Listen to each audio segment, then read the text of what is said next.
Good morning. Welcome to today's knee-jerk devotional for June 9th, 2021. Daily spiritual insight for the short attention span.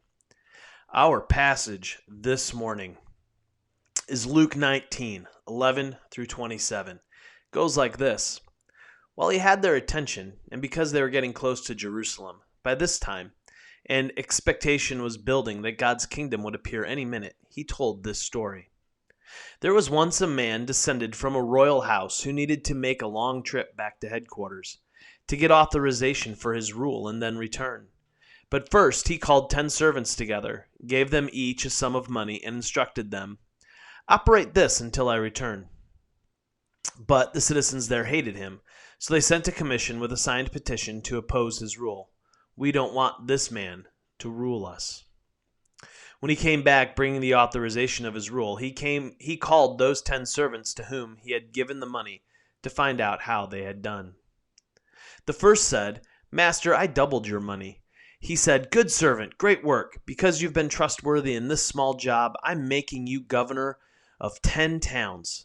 The second said, "Master, I made a 50% profit on your money." He said, "I'm putting you in charge of 5 towns. The next servant said, "Master, here's your money, safe and sound. I kept it hidden in the cellar. To tell you the truth, I was a little afraid.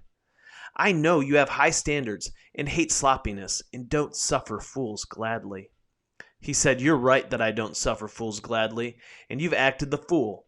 Why didn't you at least invest the money in securities so I would have gotten a little interest on it?" Then he said to those standing there, "Take the money from him and give it to the servant who doubled my stake." They said, "But master, he already has double." He said, "That's what I mean. Risk your life and get more than you ever dreamed of. Play it safe and end up holding the bag.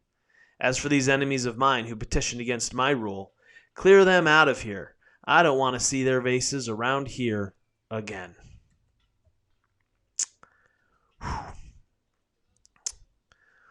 Well, this is one of the hardest parables for me.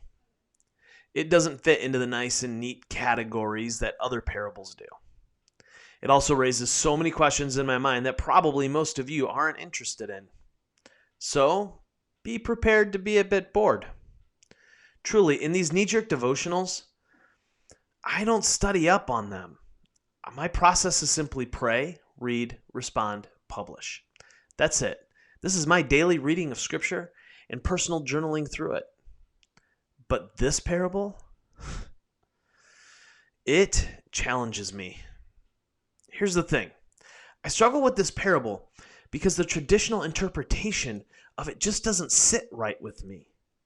I've heard this parable taught too often as a cudgel to guilt people into doing things for the church. Sure, we couch it in faithfulness, but really, we are simply asking, why are you wasting your time?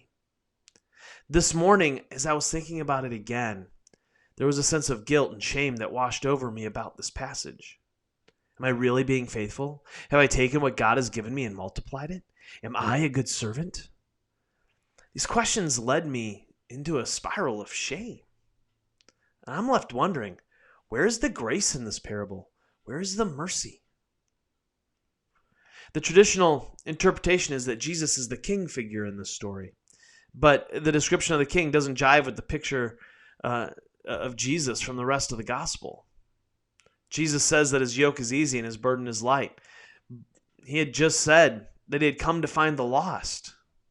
The description here of one who doesn't suffer fools, or in the NIV, a hard man. Why the two descriptions? Could it possibly be that something else is going on here? Is Jesus really saying that if we are deficient in our good works, that we will be condemned? Welcome to my mind. I am struggling with this one this morning. I don't have the answers. This is the beauty of the scriptures for me. I love coming to these places and not having an answer. I get to search, study, research, think, process, pray. It energizes me and ignites my imagination. So, if you don't mind, I'm going to wrap this up.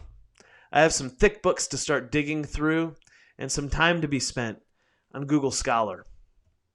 So, until tomorrow, love well, my friends.